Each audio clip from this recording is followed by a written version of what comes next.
Bom dia, meus queridos irmãos, vocês que estão aqui, presente, vocês que estão online.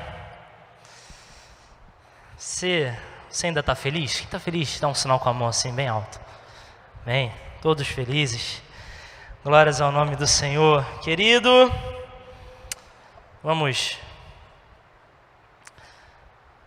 nesse momento, vamos compartilhar daquilo que Deus tem falado ao nosso coração. Já vai abrindo aí a sua Bíblia em Gálatas 6, 7 e 8.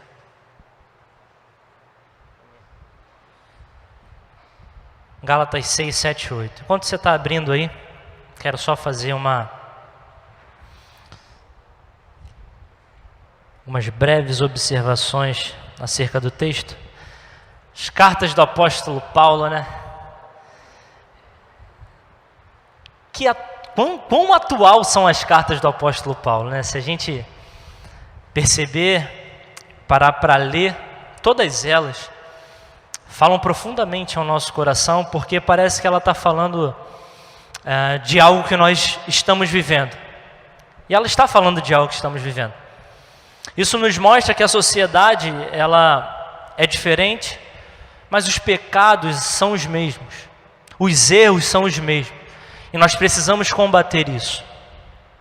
E legal ver que essa carta do apóstolo Paulo à igreja da Galácia, a igreja de Gálatas, o apóstolo Paulo, ele brinca de ensinar a gente a respeito da carne e do espírito.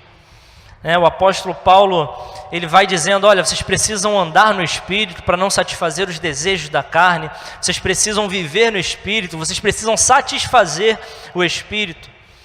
E ele nos mostra que a carne, ela nos faz mal, os desejos, as concupiscências da carne nos fazem mal, então nós precisamos lutar.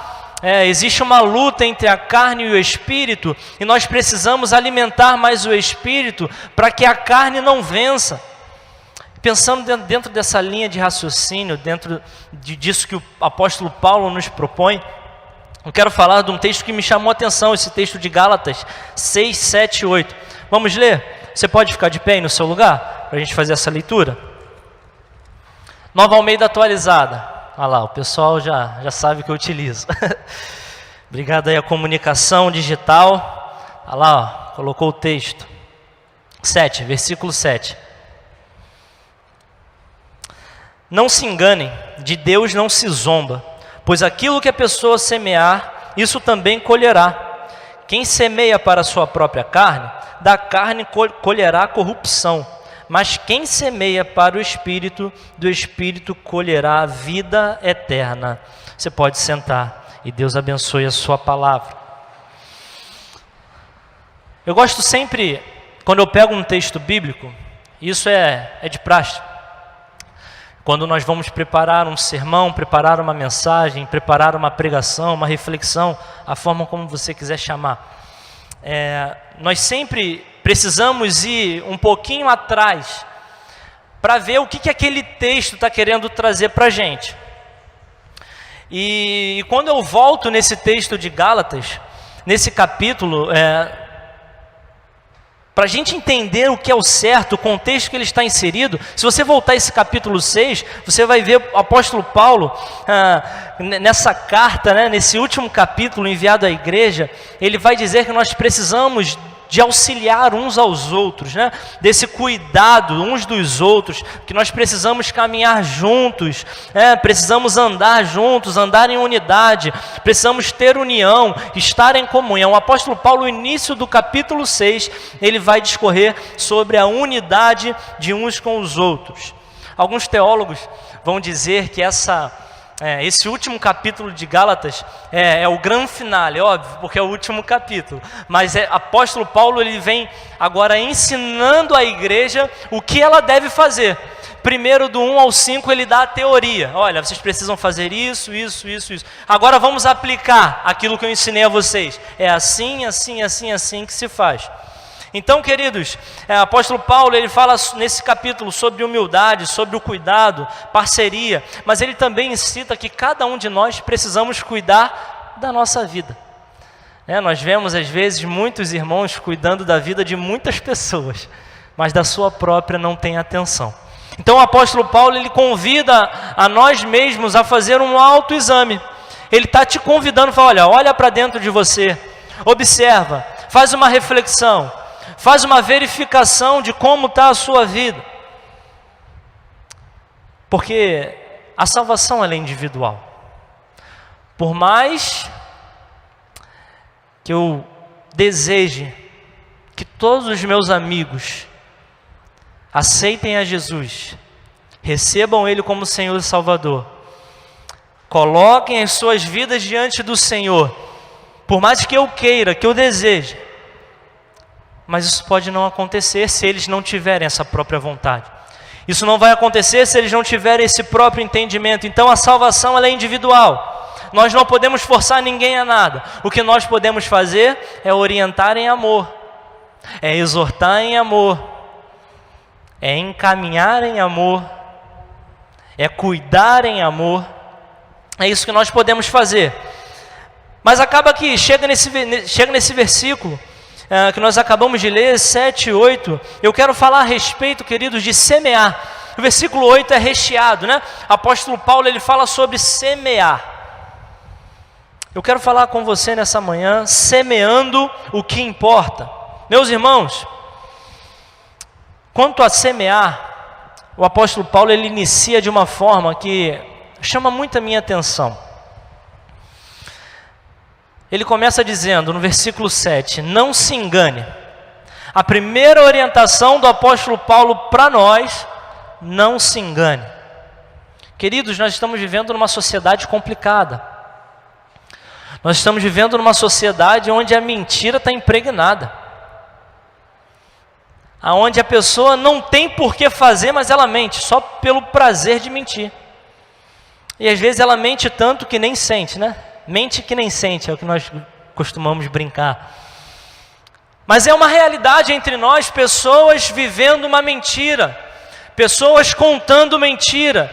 Não sei se é para contar vantagem, se é para se achar alguma coisa, ou para que alguém ache que ela é alguma coisa. Pessoas querendo de todas as formas de viver, demonstrar viver algo que não está vivendo. E o primeiro conselho do apóstolo Paulo quanto a semente, quanto a semear, se refere a nós, se refere a mim, se refere a você. O apóstolo Paulo está dizendo, olha, não se engane, não se auto-sabote. Queridos, não se enganar é não se auto-sabotar, é não se auto-prejudicar, é não se autodestruir. Mentira, um mentiroso já tem um no mundo, é o diabo. Não tente ocupar o lugar dele, viva uma vida de verdade. Viva a verdade, viva Jesus Cristo. Eu vejo pessoas, queridos, tentando enganar o próprio Deus, cara. Eu confesso que quando eu paro para pensar em alguém tentando enganar o Criador de todo o universo, eu não consigo entender. Deus, ele é onisciente, ele é onipotente, ele é onipresente. Ou seja, Deus, ele sabe de tudo. Deus, ele é todo poderoso, é mais forte do que tudo. E ele está em todo lugar, então não tem como enganar o Senhor. A próxima estação, queridos, que o apóstolo Paulo, ele nos ensina, está totalmente ligada a não se enganar. De Deus não se zomba. Ele começa, não se engane, de Deus não se zomba. Então não se enganar está ligado a não zombar do Senhor, porque aquele que mente e acha que está enganando o Senhor é uma zombaria contra o Deus Todo-Poderoso. Não tem como a gente enganar o Senhor, não tem como a gente enganar a Deus. Eu posso até enganar aqueles que estão perto de mim, eu posso até enganar aqueles que estão vivendo na minha própria casa, mas a Deus eu não engano. As nossas negligências, os nossos pecados, Deus, ele conhece, ele sabe. Os nossos erros, Deus sabe dos nossos erros, Deus conhece os nossos erros. Os pecados que nós achamos que ninguém sabe, Deus sabe de todas as coisas. Nós não podemos fechar os nossos olhos e achar que tudo está normal. O erro, queridos, por mais que escondido dos homens, de Deus não está oculto. E continuando esse versículo 7, o apóstolo Paulo vai dizer que nós colhemos o que plantamos. É a lei da semeadura. Você já viu alguém colher batata e alguém plantar batata e colher cenoura? Eu nunca vi. Se a pessoa não plantar cenoura, ela não vai colher cenoura. E se a pessoa plantar batata, ela vai colher batata. Ou seja, aquilo que você fizer, você vai colher as consequências das suas atitudes. Falamos de Deus não se zomba, porque Deus é perfeito. Deus, Ele sabe de todas as coisas. Deus, Ele está conosco a todo tempo. Ele conhece o nosso coração, Ele está em todo lugar. Mas se nós nos arrependermos, Ele perdoa. Se nós decidirmos voltar para os seus caminhos, Ele lança tudo no mar do seu esquecimento, no mar do esquecimento. Mas na vida, nós temos consequência daquilo que fazemos. A história de um assaltante. O assaltante, ele sempre acha que ele está levando vantagem. Ele vai lá e assalta. Mas vai chegar um momento em que ele vai ser preso. Se ele não for preso, ele vai ser morto. É um dos dois. Mas chega um momento em que ele é preso. Mas ele assaltou, ele foi preso, e lá dentro da cadeia ele aceita Jesus. Em um dos cultos, e a capelania prisional aí que vai nas cadeias, que vai nos presídios, chega lá, prega Jesus Cristo, fala de Jesus Cristo, eles aceitam a Jesus Cristo, falam, eu quero viver com Jesus Cristo. A partir daquele momento ele sai da prisão? Não. Por quê? Porque o pecado dele roubar vai ter consequência, por mais que ele esteja agora vivendo com Jesus, vai ter consequência. Um outro exemplo, rei Davi, ele adultera lá com Betseba, e quando ele adultera com essa mulher, é gerado um filho. Ele se arrepende, Davi se arrepende do pecado. Davi se joga ao chão, enche a sua cabeça de terra, rasga as suas vestes, em forma de arrependimento. E considerado um homem segundo o coração de Deus, porque esse pecado ele não tornou a fazer novamente. Mas o filho desse pecado, ele não sobrevive. E a criança morre. Consequência da vida de pecado. Então nós temos que entender que tudo aquilo que nós fazemos na vida, todas as nossas atitudes, tanto no espiritual quanto na nossa vida terrena aqui, enquanto nós estamos passando por aqui, vai ter consequências, todas as nossas atitudes. Mas aí o apóstolo Paulo, ele vai para a explicação disso que ele está dizendo para a gente, ele vai para a parte prática da semeadura. Ele vai dizer, olha, não zombe de Deus, não se engane. Não zombe do Senhor. Você vai colher o que você plantar. Não ache que você está enganando o Senhor. E o apóstolo Paulo, ele vai citar semear na carne e semear no espírito, fazendo uma alusão àquilo que ele fala lá no capítulo 5 de Gálatas. Pensando em o que é semear na carne, nós precisamos olhar no capítulo 5 dessa mesma carta. Gálatas 5, 19 a 21.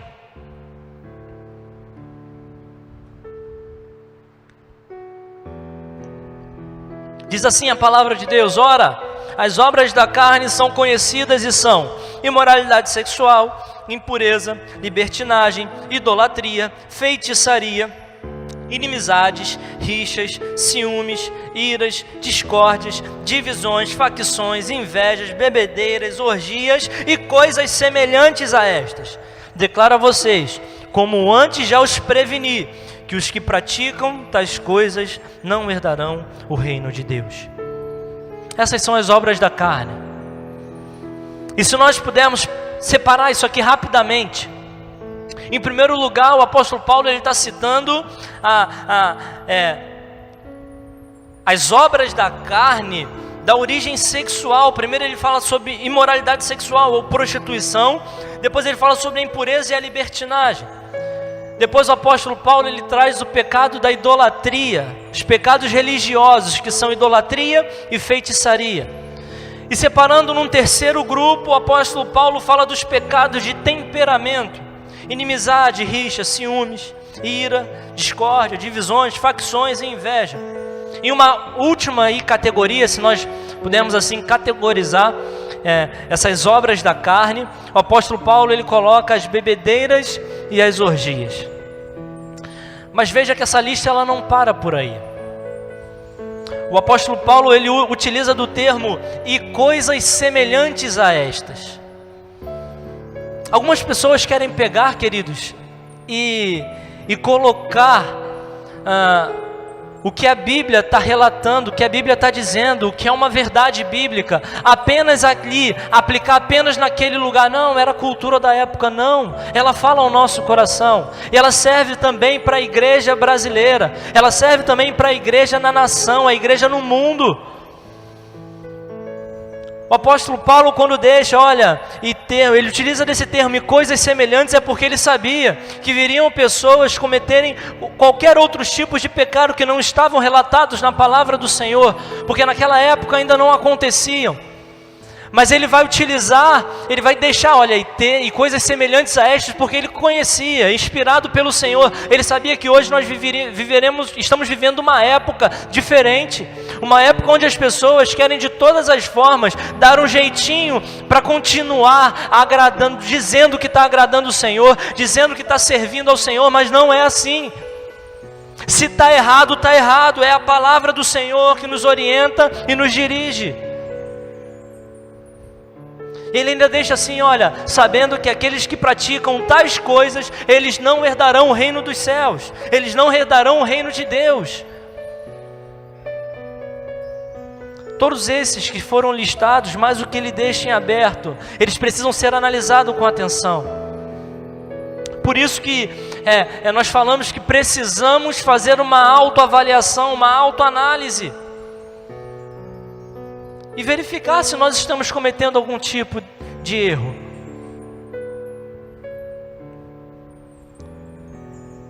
Quem vive na prática não herdará o reino dos céus. Eu não sei se para vocês isso soa forte, como está soando para mim.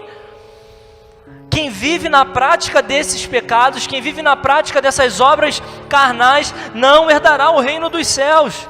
Você já pensou em viver uma vida indo para a igreja todo domingo, cantando aqui canções e vivendo uma vida de pecado e não herdar o reino de Deus, e não herdar o reino dos céus?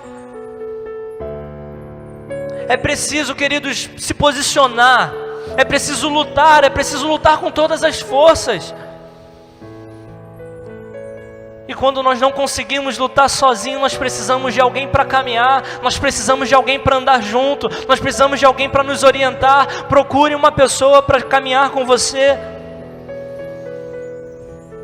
Voltando lá para Gálatas 6, esse versículo 8, vai dizer que quem semear na carne, colherá corrupção. Mas é interessante a gente ver que o termo utilizado do grego, que define a palavra corrupção, é phiptora, que traduz como corrupção. Mas se você olhar os outros significados e ver o quão profundo é essa corrupção, nós podemos ver aqui o apóstolo Paulo, quando ele utiliza essa palavra, esse termo grego, ele vai nos dizer sobre uma corrupção de uma forma destruidora, que leva à ruína, desilusão, deterioração, uma corrupção que destrói. Então nós podemos traduzir que o apóstolo Paulo está dizendo que quem semeia na carne, semeia para a sua própria destruição. Quem semeia na carne, semeia no seu próprio, sua própria sabotagem, está se sabotando. Mas existe um outro tipo de semente que você pode plantar na vida. É a semente do Espírito. Vamos voltar para Gálatas 5, 22 e 23. Talvez você conheça até de cor. Mas o fruto do Espírito é amor, alegria, paz, longanimidade, benignidade, bondade, fidelidade, mansidão, domínio próprio. Contra estas coisas não há lei. Nós falamos aqui sobre semear na carne, leva para a destruição, mas semear no Espírito leva à vida eterna.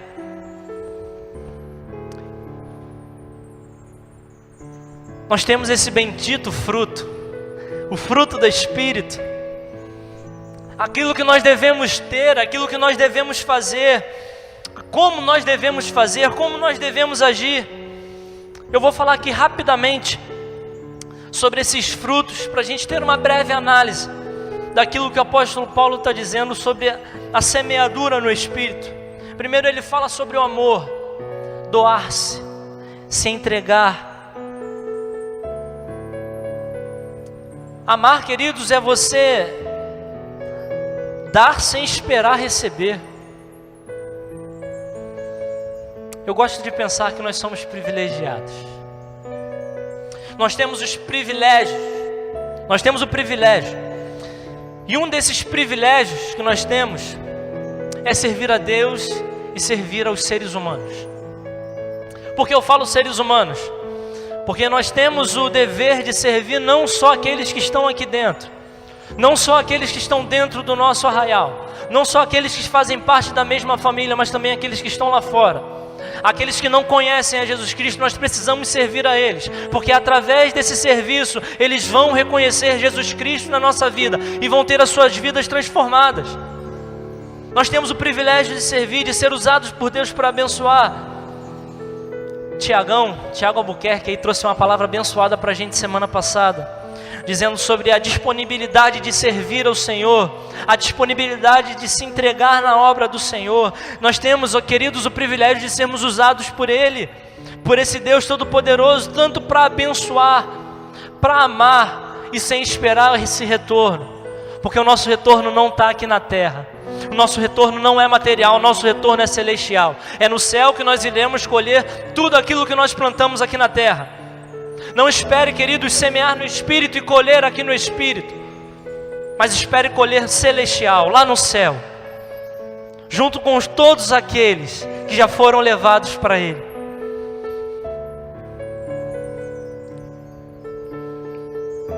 Próximo gomo desse fruto do Espírito é a alegria.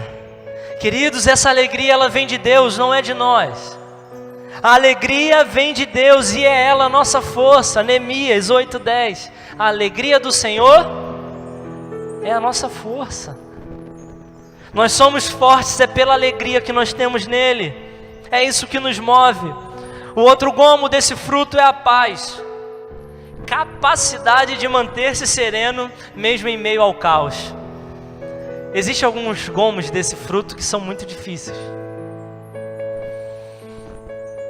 complicado da gente fazer, mas isso não coloca como impossível. Isso não coloca como isso é muito difícil de fazer, eu não vou mais buscar. Nós precisamos buscar exercer essa paz. Nós precisamos entender que essa paz, essa capacidade de manter sereno, mesmo em meio ao caos, vem do Senhor. Então nós precisamos buscar essa paz nele.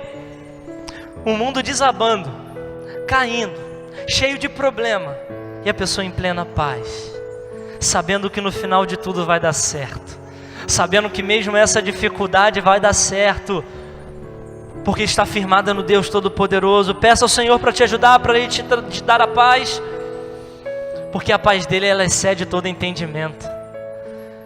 A paz do Senhor ela muda toda a situação. Se você perceber em momentos difíceis, você vai perceber, você tendo essa paz, você vai ver, falar, o momento está difícil, está complicado, mas eu sei em quem eu tenho crido, e eu estou bem certo que é poderoso. Eu sei que o meu Redentor Ele vive, eu sei que Ele está comigo em todo momento, eu sei que Ele está comigo em todas as horas. Paz que excede todo entendimento. Próximo gomo é a paciência. Saber esperar, queridos, perseverar, tolerar as fraquezas um dos outros. Eu confesso que a paciência é um pouco difícil, né, da gente exercer. Ainda mais aquelas pessoas que têm um temperamento um pouquinho mais forte. Mas nós precisamos ter paciência uns com os outros. E não só uns com os outros, mas para tudo. Sabe por quê? Porque todos nós temos uma fraqueza. Todos nós, em alguma área da nossa vida, nós somos fracos, nós não somos perfeitos. Em alguma área da nossa vida nós vamos errar.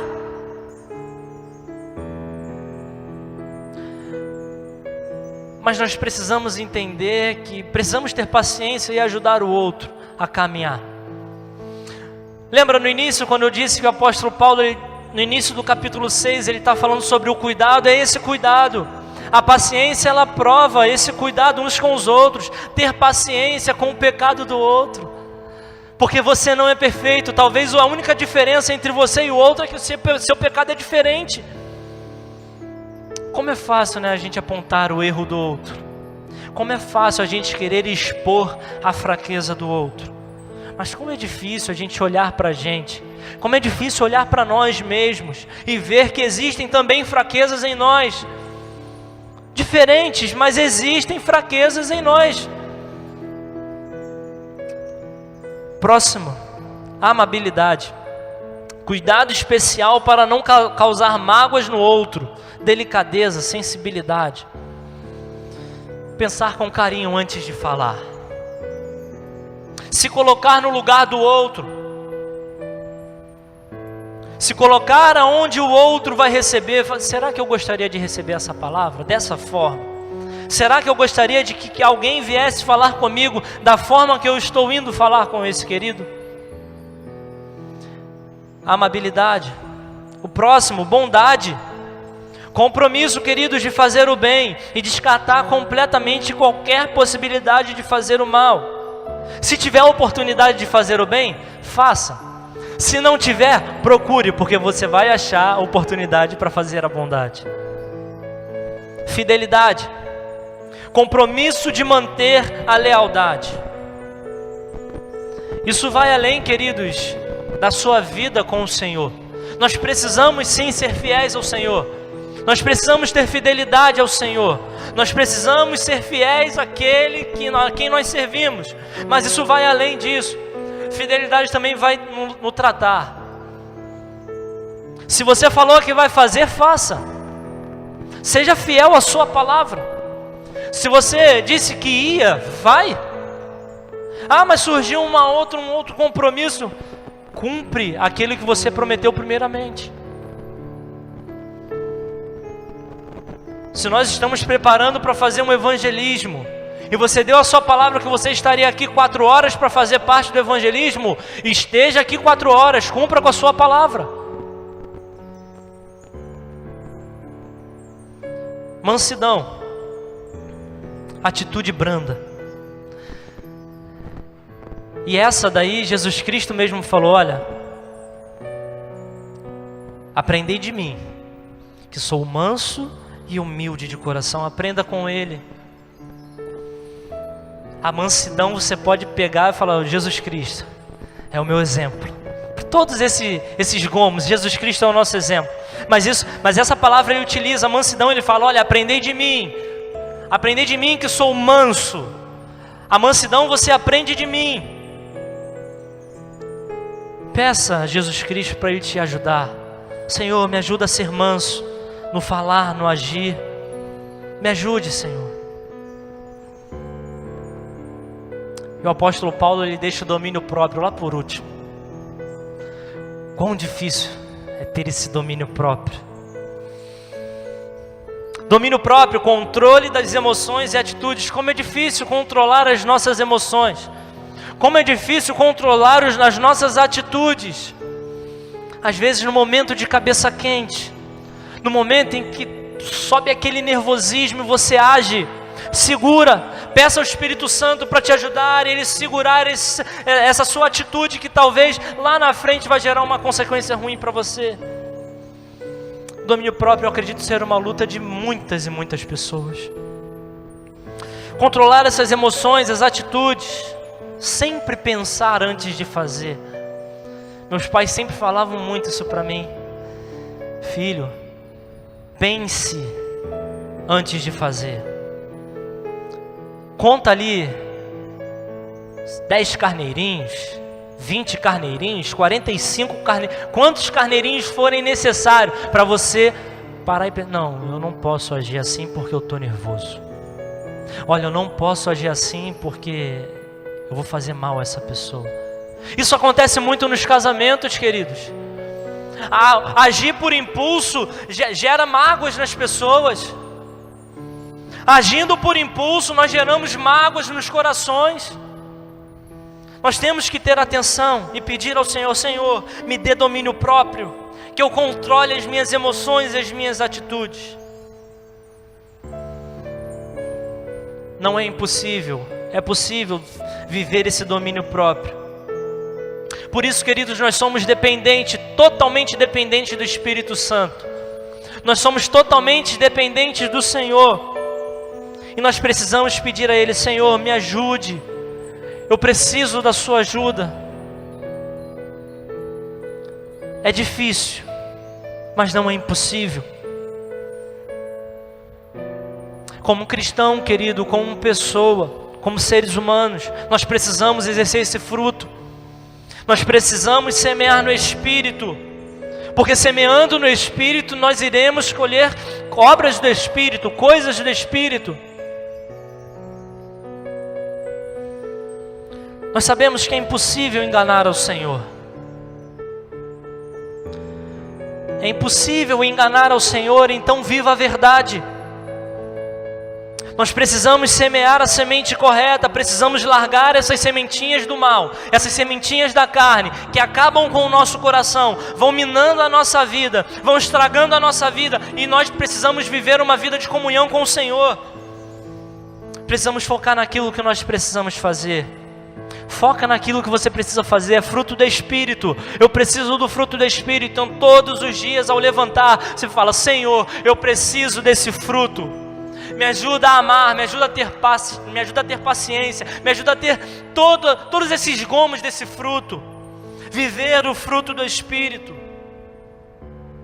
E sabe quem pode nos ajudar com isso tudo, queridos? Tudo o que eu falei aqui, Jesus Cristo. O Júnior vai cantar uma canção. Enquanto ele canta, eu convido você a fazer uma reflexão nesse momento. Olhar para a sua vida e ver se existe alguma obra carnal. Olhar para a sua vida e ver se aquilo que você está semeando é semente da carne. Olhar para a sua vida e ver se aquilo que você está semeando está causando problemas para você mesmo. Feche os seus olhos e escuta essa canção. Deixa Deus falar com você nesse momento. Vai pedindo ao Senhor.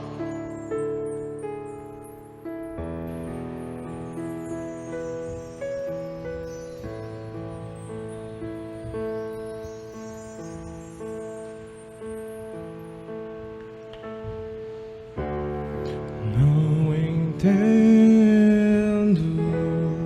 o meu próprio agir.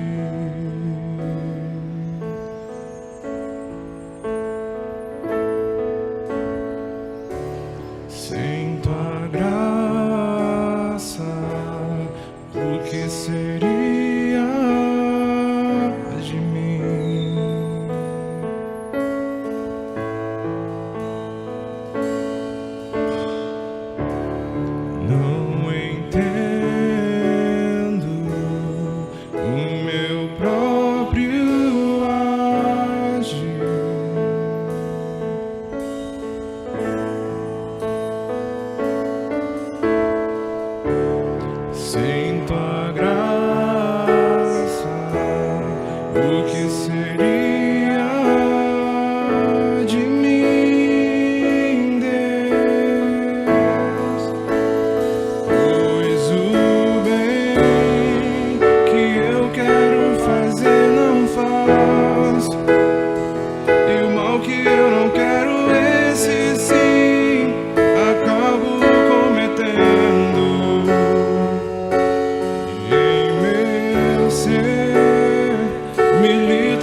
você estiver aqui, eu sei, eu venço o pecado. Então enche-me de ti, até que não haja mais espaço. Pois quando estou em tua presença, o meu viver é transformado. Eu passo a ser livre pra viver a tua vontade. E ao te conhecer, todo o meu ser se enche de bondade.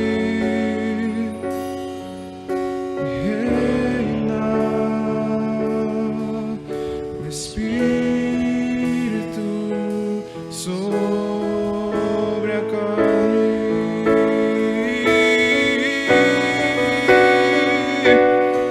então liberta-me de mim. Eu quero ser a sua casa. Se você estiver aqui, eu sei, eu venço o pecado. Então enche-me de ti, até que não haja mais espaço.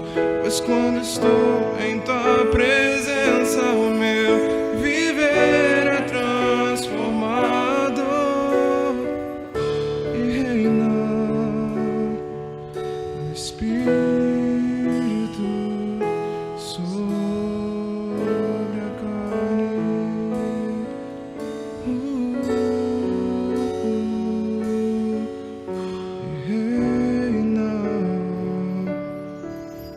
Espírito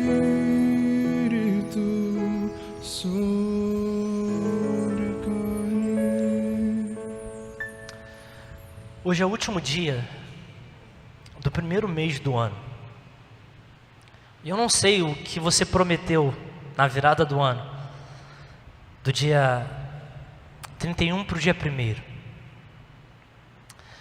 Eu não sei os votos que você fez para o Senhor. Eu não sei se você está cumprindo os votos que você fez para o Senhor, e eu não me interessa saber. Mas interessa a você mesmo. 31 dias já se passaram. E se você parar para olhar o que você prometeu ao Senhor, você está cumprindo? Será que a vida de devoção em que você disse que iria fazer, será que você está cumprindo?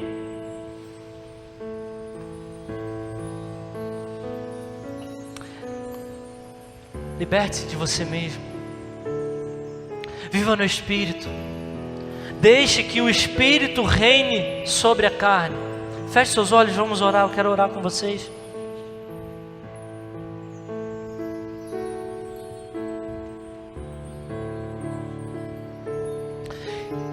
Existe alguém aqui que deseja voltar para os caminhos do Senhor? Faça o sinal com as suas mãos. Sendo bem direto, eu não vou aqui. Existe? Não. Existe alguém que quer aceitar o Senhor Jesus Cristo pela primeira vez? Não, não há? Vamos orar. Deus, liberta-me, Pai, de nós mesmos. Nos liberte, ó Pai, dessa nossa carne que tende para o pecado. A nossa carne, Deus, que tende para fazer as coisas erradas, nos liberte. Possamos viver no Espírito, possamos viver uma vida no Espírito. Ah, Deus, nós sabemos, somos fracos. Nós sabemos, Deus, que nós somos falhos, nós somos imperfeitos. Mas nós queremos estar ligados naquele que é perfeito, Jesus Cristo, nosso advogado fiel. Aquele a qual nós nos ligamos e através dele nós somos salvos. Nos ajude, Pai, a nunca perdermos isso de vista. Nunca, ó Pai, trocarmos, ó Pai, os prazeres da carne pelo prazer de estar na sua presença. Não nos permita, ó Pai, viver uma vida que não seja uma vida de verdade. Não permita, Senhor, que nós vivamos uma vida, ó Pai, que não vai de acordo com a Sua vontade para nós. Ah, Deus Todo-Poderoso, nós clamamos nessa noite. Nós queremos ser a Sua casa. Nós queremos andar contigo de manhã, de tarde, de noite. Nós queremos, ó Pai, andar com o Senhor em todos os segundos da nossa vida. Muito obrigado, Senhor. Muito obrigado. E nos ajude a semear aquilo que importa, que é o Espírito, a obra do Espírito, o fruto do Espírito. Te clamamos aqui nessa manhã em nome de Jesus. Amém.